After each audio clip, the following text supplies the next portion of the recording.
My name's Jasmine Skee and I'm the Marketing Director of Live Nation. I started with the company just over 6 months ago, but before that I worked as Head of Sponsorship at O2 on priority ticketing, so I had a relationship with the company before I started. So who is Live Nation? We are the largest entertainment company globally. We are part of Live Nation Entertainment, which also includes Ticketmaster. And what we're known for is our concert venues, so we look after the O2 Academy venues across the UK. We also promote hundreds of artists globally, such as Lady Gaga, Rihanna and Fleetwood Mac. And then we have a number of festivals throughout the UK as well. So we also look after Hard Rock Calling and also the Yahoo Wireless Festival, which will be at Queen Elizabeth Olympic Park this year. And we have the second biggest festival in the UK, the Download Festival. So why Twitter? When I started at Live Nation, a lot of our media was being spent on traditional media. And it just kind of makes sense that we're in this space because 50% of tweets are about artists. And 50% of people on Twitter actually follow an artist. And ever since even doing this presentation, it's now 8 of the top 10 people on Twitter are artists. So that you have the likes of Bieber, Rihanna, Lady Gaga, there's Britney, there's Justin Timberlake. They have millions and millions of followers that every day they're having these conversations with. So Twitter to us is a perfect fit. But it's also just not about the music. It's the fact that you have 18 to 25-year-olds on there who are digital natives, and this is all they know, and they are our regular gig goers. They are the people that are going to gigs often, so we should be talking to them in this space, and also talking to them even when we're using traditional media. So even if our campaigns include TV, we know that this is our audience that like to multitask and use multiple devices, so we know that they will be on Twitter. So the first case study I'm going to take you through today is the Yahoo Wireless Festival. This festival is targeted to 16 to 24-year-olds. It's held at Queen Elizabeth Olympic Park. It's a 3-day festival. It's more skewed towards females, but they're very social media savvy. They are early adopters of new technology. And they love fashion, celebrity, and music as much as each other. So they're the audience that are using social media all the time.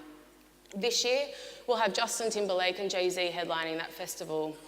So what we did when we announced that Justin would be headlining is we tied it in with the day that we knew the Brits were on, which was also going to be playing.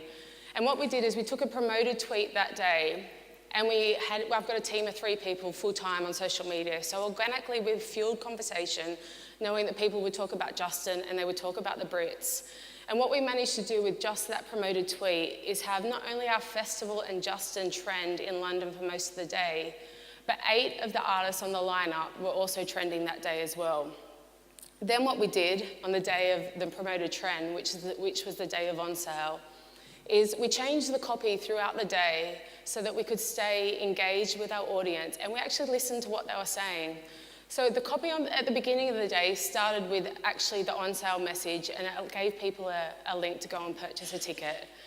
Then we moved into telling people that that tickets were selling fast. We gave them the responses that they needed to the questions that they had, and we asked them to follow us should the tickets sell out or we needed to communicate to them further. And then we finished that day with a tweet just asking people, it was a competition where we asked people to retweet and follow us for the opportunity to win just a pair of tickets. And what we managed to do with that is we started the day at a 30% engagement rate. Now that is 3 times higher the average engagement rate of a promoted trend. And usually they go down as the day ends, but what we actually managed to do by just listening to our audience, listening to what they were saying and making sure we were giving them what they wanted, is we were able to increase that engagement by the end of the day. And then with that last tweet that we ran, which was a simple competition, we had 12,500 retweets over the next 2 days. But what was fantastic for us is we did sell the 2 days out, but we also managed to take our followers from 28,000 to 52,000 over a week. And that is what is key for us, because that is your customer base, and that is the people that you get to talk to day in, day out and have a relationship with. And that's how we see our festivals. It's just like seeing a brand or any other product. It's all about engagement.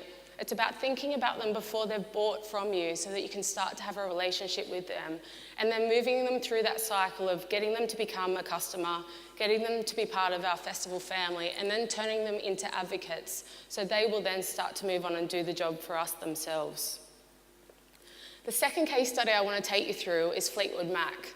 And the reason I chose this one is because I think people do think Twitter is young, primarily 18 to 25-year-olds, but it does work for everyone. So with Fleetwood Mac, they don't have an audience on Twitter, so they're not like the artists I mentioned before where they have millions of followers.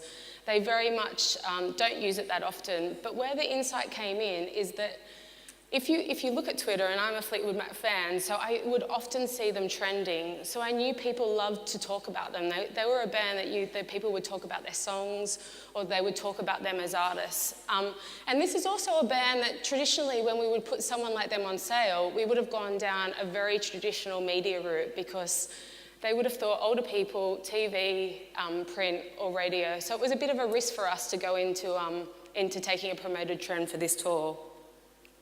So again, what we did is at the beginning of the on sale, we told people, they knew there was going to be an announcement on the day of on sale that Friday.